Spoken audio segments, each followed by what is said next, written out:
तर TET paper फुटी प्रकरणी चौथी अटक झाली। ठाणे पोलिसांकडून विजेंद्र कुमार गुप्ताच्या पत्नीला अटक करण्यात आली। सुमन कुमारीला पाटणामध्ये बेड्या ठोकण्यात आलेल्या आहेत। टीईटी पेपर फुटी प्रकरणी ही चौथी अटक झालेली आहे। पाटणामधून सुमन कुमारी हिला बेड्या ठोकल्या गेलेल्या आहेत। तर ठाणे पोलिसांकडून विजेंद्र कुमार गुप्ताच्या पत्नीला अटक झाली आहे।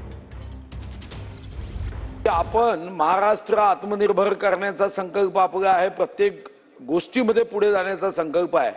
मग याच्या प्रश्नपत्रिका आग्र्यात का छापतो आपण? देशाचा आमच्या राज्यावर विश्वास आहे। नाशिकमध्ये नोटा छापायसाठी महाराष्ट्राचा निवड करतात आणि प्रश्नपत्रिका छापायला आग्र्याची निवड आपण का करतो? आग्र्यामध्ये प्रश्नपत्रिका छापल्या जात असेल तर ते बंद कराव्या, महाराष्ट्रातच प्रश्नपत्रिका छापाव्या। कारण या गुन्ह्यातून एक गोष्ट लक्षात आली, कोणीही महाराष्ट्रीयन माणूस पेपर फोडण्यामध्ये महाराष्ट्रीयन माणूस नाही आहे, हे तिकडचे आहे सर्व। बघा, पेपर फुटी झाली ही अत्यंत वाईट गोष्ट आहे आणि खरोखरच ते अशोभनीय आहे।